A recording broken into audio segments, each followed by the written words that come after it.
বাবা, আমি কাল থেকে দেখছি যখন থেকে তুমি এই মূর্তিটা কিনে এনেছো তুমি কেমন চিন্তায় রয়েছো। বারবার এই মূর্তিটাকেই দেখছো। এই মূর্তিটা এমন কি আছে বাবা?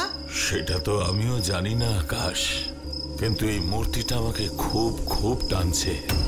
এই ছেলেটার মুখের দিকে তাকালে আমার অদ্ভুত অনুভূতি হচ্ছে। এই মূর্তিটা তোমার খুব পছন্দ, তাই না বাবা? আরে পছন্দ হয়েছে বলেই তো আর্ট গ্যালারি এক্সিবিশন থেকে 1 লাখ টাকা দিয়ে এটাকে কিনে আনলাম। এই মূর্তিটার দাম 1 লাখ টাকা?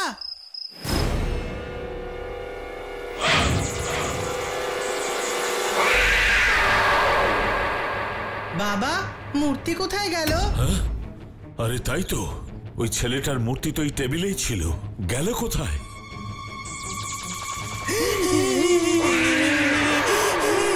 বাবা, ওই দেখো, ওই বাচ্চাটা কাঁদছে।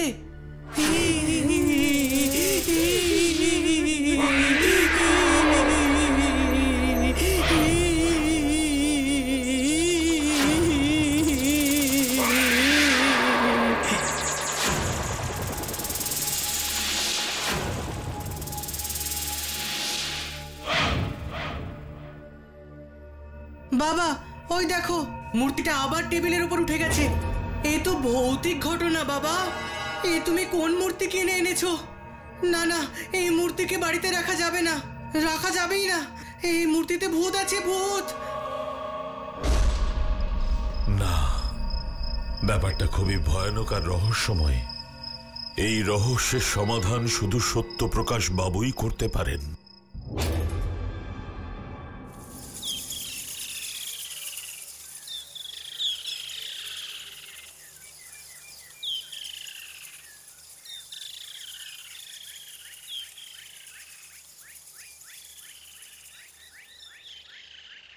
আচ্ছা, এটাই হলো সেই রহস্যময় মূর্তি? হ্যাঁ সত্যপ্রকাশ বাবু, আমি এটা ওই আর্ট গ্যালারি এক্সিবিশন থেকে কিনে এনেছিলাম। যদি আপনি কিছু মনে না করেন, এই মূর্তিটা আমি কয়েকদিনের জন্য রাখতে চাই, কারণ আমি দেখতে চাই আপনি যেটা বলছেন সেরকম সত্যি কিছু ঘটে কিনা। হ্যাঁ হ্যাঁ, কয়েকদিনের জন্য কেন, আপনি এই মূর্তি আপনার কাছে রেখে দিন না। আজকের মতো আমি উঠি। বেশ বেশ।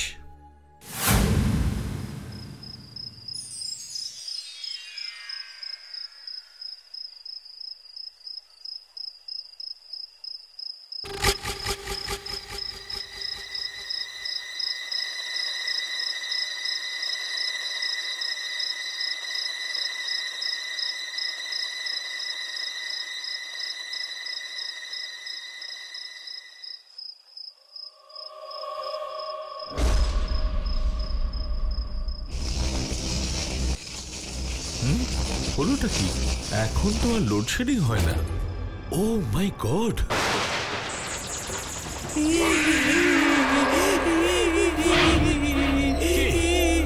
তুমি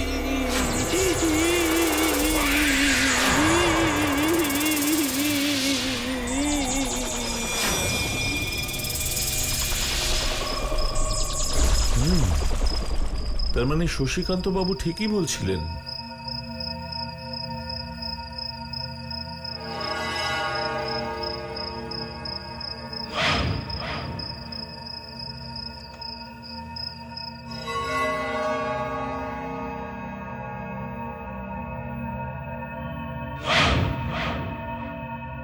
মূর্তিটার নিচে ছোট্ট করে এস লেখার অর্থ কি?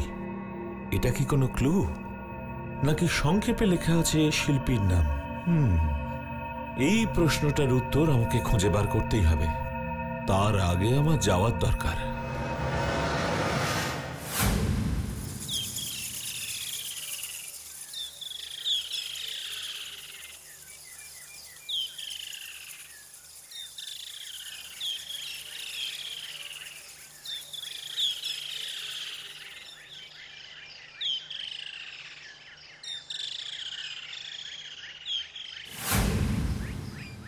নমস্কার নমস্কার।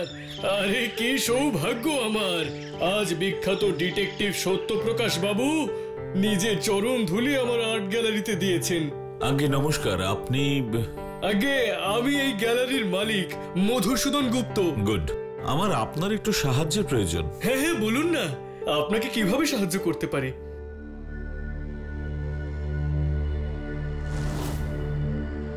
এই মূর্তিটাকে চিনতে পারছেন?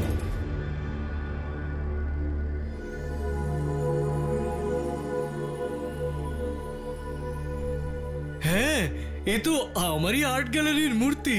দুদিন আগে 1,00,000 টাকায় বিক্রি হয়েছে। আচ্ছা, এই মূর্তির নিচে এস লেখা কেন আপনি বলতে পারেন? হ্যাঁ, এস মানে তো বিখ্যাত মূর্তিকার অতনু শঙ্কর। কিন্তু অনেকদিন হয়ে গেল ওনার ব্যাপারে আমি কিছুই জানি না। ফোন করলেও কেউ ওঠায় না। জানি না উনি কোন অবস্থায় আছেন। ও, আই সি। কিন্তু ব্যাপারটা কি সত্যপ্রকাশ বাবু? আপনি এত চিন্তিত কেন? কিছু হয়েছে নাকি? আপনাকে আমি পরে বলবো, তার আগে আপনি আমাকে বলুন, অতনু শঙ্কর বাবুর ঠিকানা আপনার কাছে আছে? হ্যাঁ, একটু দাঁড়ান, আমি বলছি। আমাদের গ্যালারির রেজিস্টারে সমস্ত মূর্তিকারের নাম ঠিকানা রয়েছে। এই যে আমি পেয়েছি। Atanu Shankar, address 14 number Gopalkrishna lane, Sonagarh. Okay, thank you Madhusudan বাবু।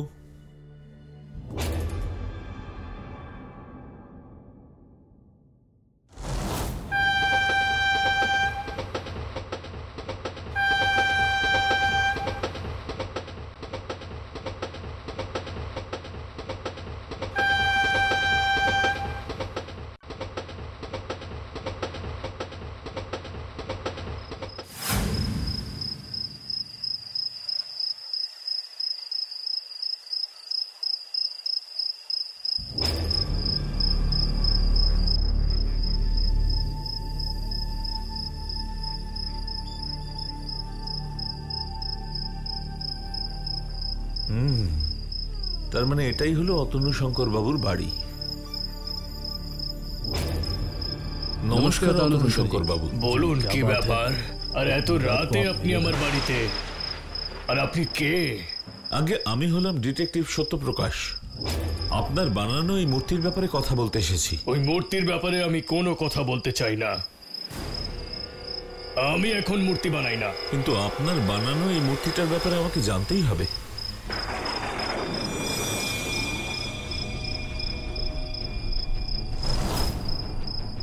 এখনই এই অভিশপ্ত মূর্তিটাকে আমার কাছ থেকে সরান। এক্ষুনি নিয়ে যান। এই মূর্তিটা আমায় বরবাদ করে দিয়েছে। বরবাদ করে দিয়েছে মানে? আমাকে সবকিছু খুলে বলুন, সবটা বলুন। ওই রাতে আমি মূর্তিটাকে সম্পূর্ণ করার পর তখনই উমা শঙ্কর আমার বাড়িতে এলো। না না উমা শঙ্কর না, এই মূর্তিটা আমি তোকে দিতে পারবো না ভাই, দিতে পারবো না। তুই এর আগেও জোর করে মূর্তি আমার থেকে নিয়ে বিক্রি করেছিস, আমি কিচ্ছু বলিনি। কিন্তু এই মূর্তিটা আমার ভীষণ প্রিয়, আমি তোকে দিতে পারবো না। আমি বলছি আমাকে দিয়ে দাও দাদা, নয়তো আমি তোমাকে শেষ করে দেব। দেব না, আমি দেব না। দেবে না? তাহলে তো তুমিও আর বাঁচবে না।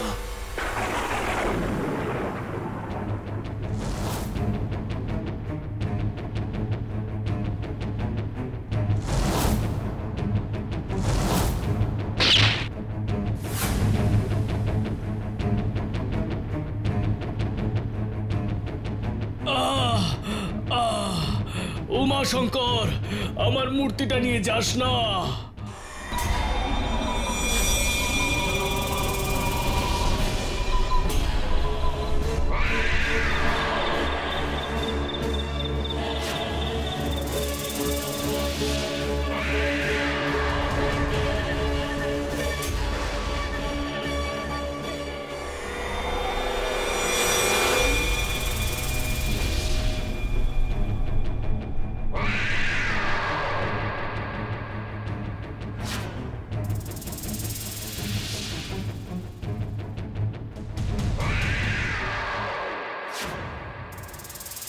ও মাই গড! সব শুনেছো তো সত্যপ্রকাশ? কিন্তু ওই মূর্তির বাচ্চাটা কাঁদে কেন? ওতে আমার আত্মাই এতদিন ধরে বন্দী ছিল। তোমায় সব বলার পরে আজ আমি মুক্তি পেলাম। শোনো সত্যপ্রকাশ, সবাইকে বলো যে অতনু শঙ্কর আত্মহত্যা করেনি, ওকে খুন করা হয়েছিল।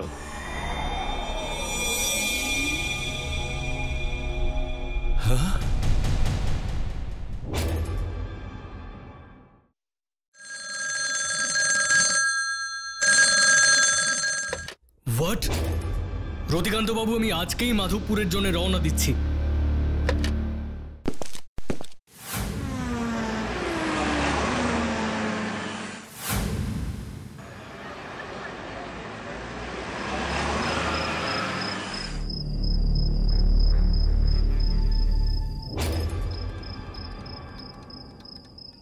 আপনি এসে পড়েছেন, আমি একটু সাহস পাচ্ছি।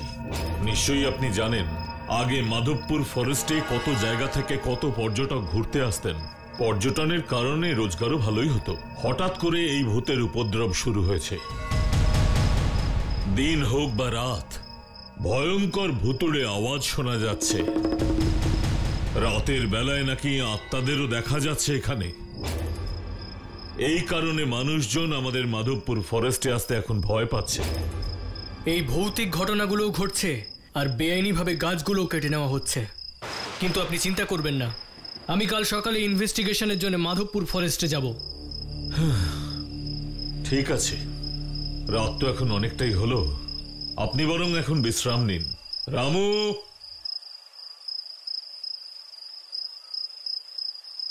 ইন্দ্রজিৎ বাবুকে আমাদের গেস্ট রুমে নিয়ে যাও।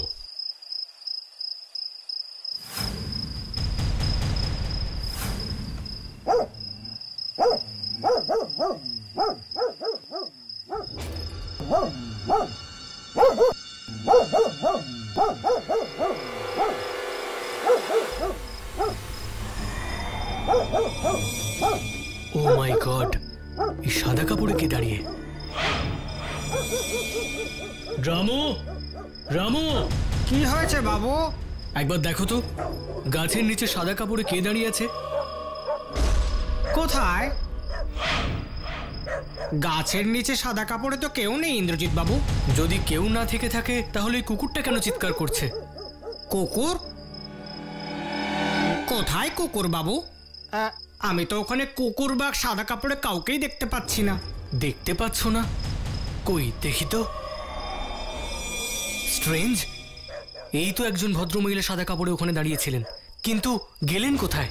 বাবু, আমি জমিদার বাবুর বাড়িতে 10 বছর ধরে কাজ করছি, কিন্তু আপনি যেমনটা বলছেন এরকমের আগে কোনোদিন শুনিনি। আপনি আলো নিভিয়ে ঘুমিয়ে পড়ুন বাবু, দেখবেন ঘুমিয়ে পড়লে সব ঠিক হয়ে যাবে। ঠিক আছে রামু, তুমি আসতে পারো। মাধবপুরের রহস্য ক্রমশ আরো বেড়েই চলেছে।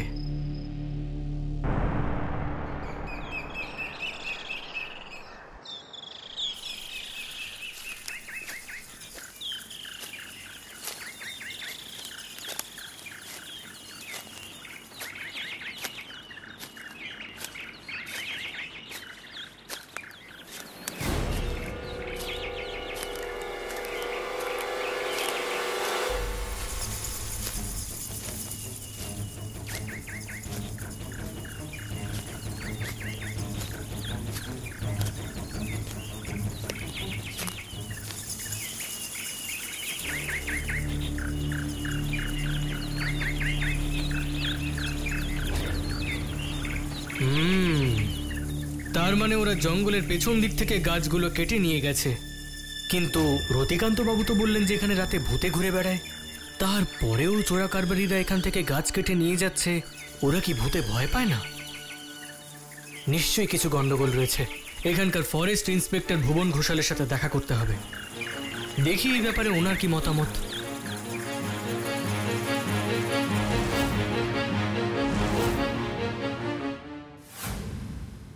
ফরেস্ট ইন্সপেক্টর হিসেবে আপনারও তো দায়িত্ব বর্তায় ওই চোরা ব্যাপারীদের হাত থেকে এই জঙ্গলের গাছগুলোকে বাঁচানোর। আরে বাপরে, আপনি কি শোনেননি নাকি? ওই জঙ্গলে রাত্রিবেলা ভূতে ঘোরে, কাঠ চোরদের ধরতে গিয়ে শেষ পর্যন্ত ভূতের হাতে আমার প্রাণটা যাক। এত শখ আমার নেই ইন্দ্রজিৎ বাবু। আর আপনাকেও বলছি শুনুন, এই জঙ্গল এখন খুব ভয়ঙ্কর হয়ে উঠেছে। সেই জন্য নিজের প্রাণ হাতে করে বিপদের ঝুঁকি নেবেন না। আপনার ভালোর জন্যই বলছি আমি। প্রাণের ভয় ইন্সপেক্টর ইন্দ্রজিৎ পায় না ভুবন বাবু। বাই দ্য ওয়ে, আপনাকে একটা রহস্যজনক ঘটনার ব্যাপারে বলতে এসেছি। রহস্যময় ঘটনা? একটু খুলে বলুন তো। কাল রাতে আমার বাড়ির পেছনের দিকে একটা গাছের নিচে দেখলাম যে ও মাই গড, এই সাদা কাপড়ে কে দাঁড়িয়ে? রামু, রামু, কি হয়েছে বাবু? একবার দেখো তো গাছের নিচে সাদা কাপড়ে কে দাঁড়িয়ে আছে? কোথায়? গাছের নিচে সাদা কাপড়ে তো কেউ নেই ইন্দ্রজিৎ বাবু। যদি কেউ না থেকে থাকে তাহলে এই কুকুরটা কেন চিৎকার করছে? কুকুর? কোথায় কুকুর বাবু? আমি তো ওখানে কুকুর বা সাদা কাপড়ে কাউকেই দেখতে পাচ্ছি না। দেখতে পাচ্ছ না? এসব কি বলছেন ইন্দ্রজিৎ স্যার? এসব কথা তো আমি আগে কখনোই শুনিনি। ঠিক আছে, আজ রাতে এসে নিজের চোখে সেটা দেখুন।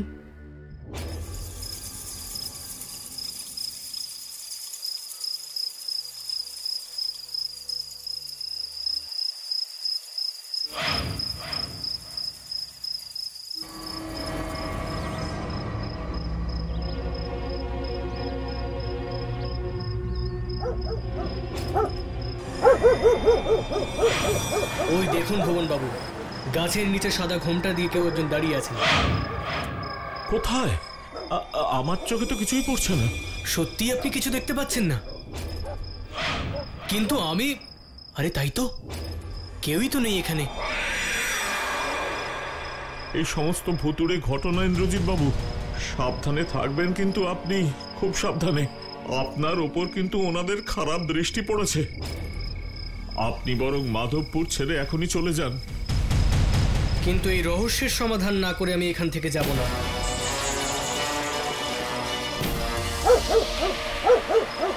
ওই দেখুন ভুবন বাবু, কুকুরটা ডাকছে। কিন্তু আমি তো কোথাও কোনো কুকুরকে দেখতেই পাচ্ছি না।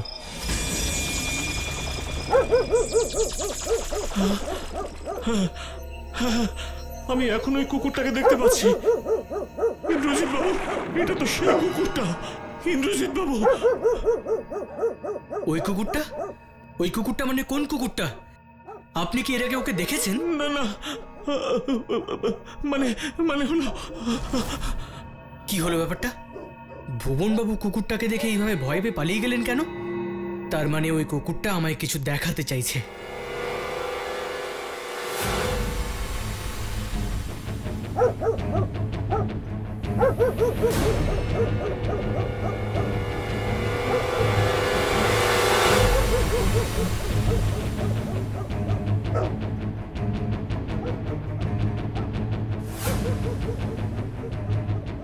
এ তো মাধবপুরের ফরেস্ট, কিন্তু এই কুকুরটা এই পাথরের সামনে দাঁড়িয়ে চিৎকার করছে কেন?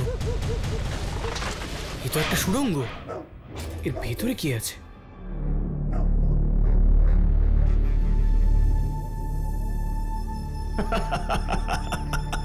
আজ তুই খুব ভালো কাজ করেছিস। আজ তোর কারণে ইন্দ্রজিতের ভুতুড়ে ব্যাপারটা সত্যি বলে মনে হবে। আগের রাতে ঘোমটা পড়ে ভয় দেখিয়েছিলিস, আর আজকে তুই। সবই আপনার বুদ্ধির খেলা বাবু। চল এখন তাড়াতাড়ি সাদা শাড়িটা খুলে ফেল, আমাদের এখান থেকে বেরোতে হবে। এই তো রতিকান্ত বাবুর বাড়ির কাজের লোক রামু। ও মাই গড, ফরেস্ট ইন্সপেক্টর ভুবন ঘোষাল, এই সবের পান্ডা। কিন্তু ইন্দ্রজিৎ বাবু আমাদের এই সুড়ঙ্গের গল্পটা জানবেন কি করে? ওই কুকুরটা, ওই হয়তো যে কোনো সময় ইন্দ্রজিৎকে এখানে ডেকে নিয়ে আসবে। কুকুর? কোন কুকুর ওস্তাদ? আরে যে কুকুরটা আমাদের গাছ কাটার সময় দেখে ফেলেছিল। কিন্তু ওই কুকুরটাকে তো আমরা গুলি করে মেরে দিয়েছিলাম। ভুবন ঘোষাল, ব্যাপারটা কি ইন্দ্রজিৎ বাবু, আপনি এখানে? ওই কুকুরটা যেটা বলতে চাইছিল সেটা আমার সামনে এবার পরিষ্কার। আপনি ভূত হয়ে মানুষদেরকে ভয় দেখান, আর আপনি রাতের অন্ধকারে বেআইনিভাবে গাছ কেটে পাচার করেন। কিন্তু এবার আপনাদের সবার খেলা শেষ। ওরে রামু, এই মুহূর্তে ইন্দ্রজিৎকে শেষ করে দে।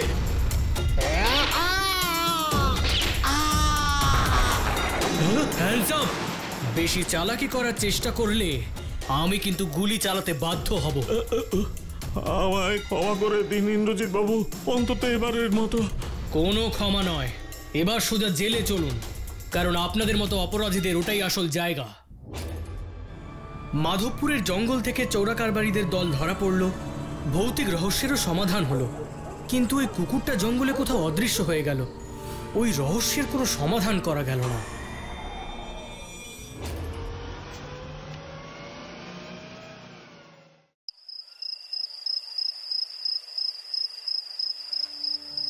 ও বরুণ জেঠু, আজ তুমি আমাদের গল্প বলবে না? বলবো রে বলবো, কিন্তু তার আগে তোদের একটা জিনিস দেখাবো। কি জিনিস বরুণ জেঠু? সব কিছুতে তুই বড় অস্থির লালটু। অস্থিরতা মানুষের শান্তি আর চিন্তা, এই দুটো জিনিসকেই নষ্ট করে। ঠিক আছে ঠিক আছে, আমি আর অস্থির নেই। কি দেখাবে বললে, এবার দেখাও। দেখাচ্ছি।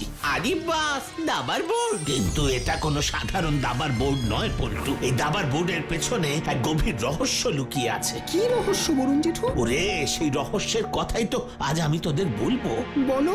আজ থেকে বছর 15-20 আগে আমি তখন গঙ্গাধরপুরের পোস্ট অফিসের পোস্টমাস্টার। গঙ্গাধরপুর? সেটা কোথায়? এখান থেকে অনেক দূরে পাহাড়ে ঘেরা গ্রাম গঙ্গাধরপুর। ট্রেনে করে যেতে লাগতো 1 রাত। আসলে তখন তো আর এখনকার মতন সুপার ফাস্ট ট্রেন ছিল না, তাই সময়টাও বেশি লাগতো। তো যাক, সে কথা। থাকতে থাকতে বেশ কয়েক মাস হয়ে গেছে, লোকজনের সাথেও বেশ ভালোই আলাপ হয়েছে। এই সব কথা ছাড়ো, এই দাবার বোর্ডের ব্যাপারটা বলো। কি রহস্য লুকিয়ে আছে এই দাবার বোর্ডে? তা পোস্ট অফিসের কাজের পরে সময় কাটানোর জন্য সন্ধে আমরা বেশ কয়েকজন মিলে দাবা খেলতাম নিবারণ বাবুর বাড়িতে। ও বরুণ জেঠু, নিবারণ বাবুটা আবার কে? নিবারণ বাবু হলেন গঙ্গাধরপুরের এক নামজাদা লোক। ইংরেজ আমলে নাকি তিনি বেশ কিছু সাহেবকে উচিত শিক্ষা দিয়েছিলেন। একজন বড় বিপ্লবী বলেই সবাই চিনত নিবারণ বাবুকে। পুরো নাম হলো নিবারণ সেনগুপ্ত। অন্যায়ের সাথে নাকি কোনো দিন আপোষ করেন। বাবা, এ তো দারুণ লোক। সত্যি দারুণ। নিবারণ বাবুর আর একটা গুণ ছিল, দুর্দান্ত দাবা খেলতেন। একবারে নাকি রাশিয়া যাওয়ারও সুযোগ পেয়েছিলেন, কিন্তু যাননি। তা সেই নিবারণ বাবুর বাড়িতে রোজ সন্ধেবেলা বসতো দাবা খেলার আসর। নিবারণ বাবুর দাবার চালের সামনে কেউই বেশিক্ষণ টিকতো না। আমি যা একটু লড়তে পারতাম, তাই আমাকে খুব স্নেহ করতেন ভদ্রলোক। তাই তো দাবা খেলার শেষে একদিন বলেই ফেললেন,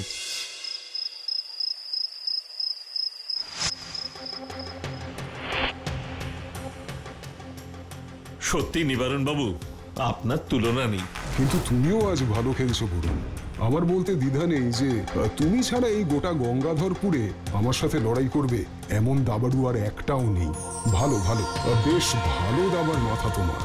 সময় থাকলে আমার কাছে রাতের বেলা এসো, আমি তোমাকে দারুণ দারুণ কিছু দাবার চাল শিখিয়ে দেব। হ্যাঁ হ্যাঁ, অবশ্যই আসবো, অবশ্যই। তা নিবারণ বাবুর ওই কথার পর আমি প্রায় প্রতিদিনই রাতে খাওয়া দাওয়া সেরে ওনার বাড়িতে যেতাম দাবার দান শিখতে। খেলতে খেলতে কখন যে রাত শেষ হয়ে যেত সেটা বুঝতেই পারতাম না। হ্যাঁ রে, তা এইভাবে বেশ কিছুদিন চলবার পর একদিন একটা অদ্ভুত ঘটনা ঘটলো। কি ঘটনা বরুণ জেঠু? ও বরুণ জেঠু, বলো না, কি অদ্ভুত ঘটনা ঘটলো? নিবারণ বাবুর যে ঘরে আমরা দাবা খেলতাম, সে ঘরের জানলায় একদিন রাতে দেখলাম চাদর মুড়ি দিয়ে একটা লোক দাঁড়িয়ে আছে।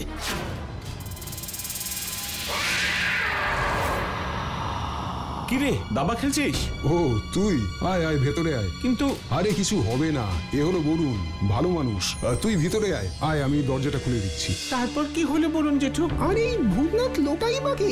সেই রাতে নিবারণ বাবু আমাকে বলেছিলেন, বুঝলে বরুণ, এই ভূতনাথ হচ্ছে আমার ছোটবেলাকার বন্ধু। আমরা একসঙ্গে ইংরেজদের বিরুদ্ধে লড়েছি।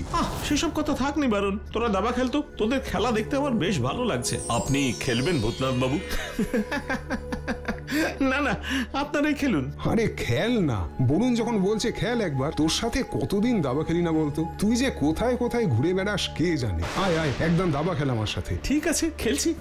নে, তুই আগে চাল দে ভূতনাথ।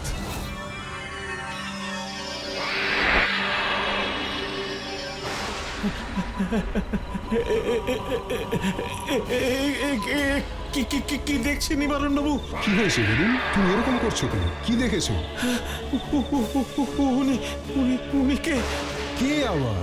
ভূতনাথ, আমার ছেলেবেলার বন্ধু। মনে হচ্ছে খুব ভয় পেয়েছে। জল খাবেন বরুণ বাবু? না না না না না না না, হতে পারে না, হতে পারে না, হতে পারে না।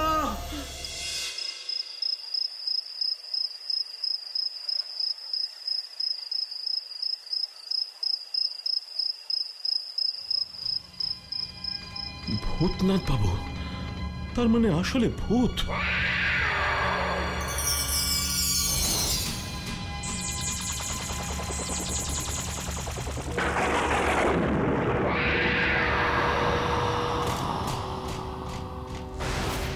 দাঁড়ান বরুণ বাবু, দাঁড়ান বলছে। তুমি ভূতনাথকে ভয় পেও না বরুণ, আরে ভয় পেও না, ও কারো কোনো ক্ষতি করে না। ও শুধু আমাকে খুব ভালোবাসে বলে আমার কাছে আসে মাঝে মধ্যে। কিন্তু কিন্তু উনি তো, হ্যাঁ বরুণ বাবু, আমি এক অশরীরী অতৃপ্ত আত্মা। অত্যাচারী ফ্লিন্টন সাহেবের গুলিতে আমার মৃত্যু হয়েছিল।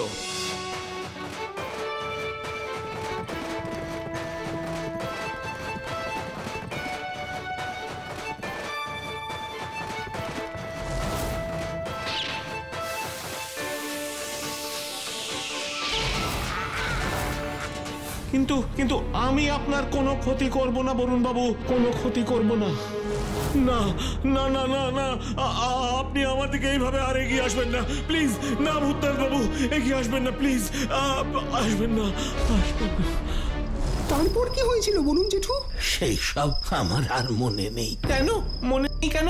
ভূতনাথ বাবুকে আমার দিকে এগিয়ে আসতে দেখে আমি সম্ভবত ভয়ে জ্ঞান হারিয়েছিলাম। কারণ সকালবেলা আমি চোখ খুলে দেখি একজন ডাক্তারবাবু আমার সামনে বসে আছেন, পাশে দাঁড়িয়ে নিবারণ বাবু। ডাক্তারবাবু কতগুলো ওষুধ লিখে দিয়ে নিবারণ বাবুকে বলেছিলেন, ভয়ের কিছু নেই। আসলে কোনো কিছুতে খুব ভয় পেয়ে উনি সম্ভবত অজ্ঞান হয়ে পড়েন। আমি কিছু ওষুধ লিখে দিয়েছি, এগুলো খেলেই খুব ভালো ঘুম হবে। কয়েকটা দিন একটু ভালো করে ঘুমলেই এই মেন্টাল স্ট্রেসটা কেটে যাবে। ওষুধপত্র খেয়ে সুস্থ হলাম, কিন্তু মনের মধ্যে একটা ভয় থেকেই গেল। তাই ওই ঘটনার পর থেকে আমি আর কোনোদিন নিবারণ বাবুর বাড়িতে দাবা খেলতে যাইনি। উনিও আর কোনোদিন আমার খোঁজ খবর নিতে আসেননি। তারপর হঠাৎ একদিন শুনলাম নিবারণ বাবু মারা গেছেন। আর সব থেকে আশ্চর্যের কি জানিস? কি? নিবারণ বাবু নাকি দাবা খেলতে খেলতেই মারা যান। কি? দাবা খেলতে খেলতে মারা যান? হ্যাঁ, এখনো নাকি নিবারণ বাবুকে দেখা যায় রাতে নিজের ঘরে একটা চাদরে মুখ ঢাকা লোকের সঙ্গে দাবা খেলতে। ওই ওই চাদর মুড়ি দেওয়ার লোকটা নিশ্চয়ই ভূতনাথ বাবু। জানি না, কিন্তু এই রহস্যের আজও কোনো সমাধান কেউ করতে পারেনি। তাই পুলিশ নিবারণ বাবুর বাড়িটা সিল করে দিয়েছে, যাতে ভেতরে কেউ ঢুকতে না পারে। সবই তো বুঝলাম, কিন্তু এবার এই দাবার বোর্ডের রহস্যের কথাটা বলো না বরুণ জেঠু। বলছি নিবারণ বাবুর মৃত্যুর বেশ কয়েক মাস পর আমি সকালবেলা ঘুম থেকে উঠে দেখি আমার খাটের পাশে টেবিলটায় একটা পার্সেল রাখা রয়েছে।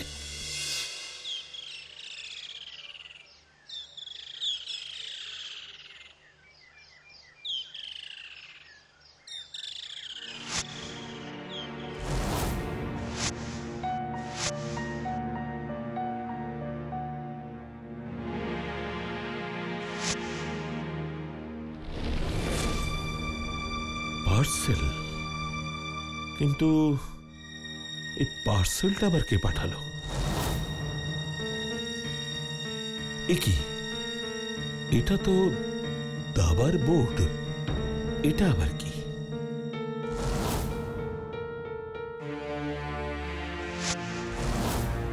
চিঠি, প্রিয় শিষ্যকে গুরুর উপহার, নিবারণ সেনগুপ্ত।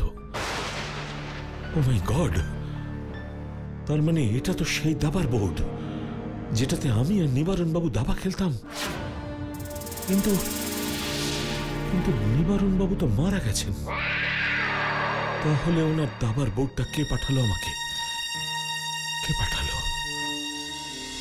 আর এই রহস্য আমার কাছে আজও রহস্যই থেকে গেছে। আরো একটা রহস্য কি জানিস? আমি যখনই এই দাবাটা খুলে খেলতে বসি, তখনই মনে হয় কেউ যেন আমার পাশে বসে আমার খেলা দেখছে, আর মাঝে মাঝে ভালো ভালো দাবার চাল দিচ্ছে। তুমি সত্যি বলছো বরুণ জেঠু? বিশ্বাস না হলে নিজেরাই দেখ।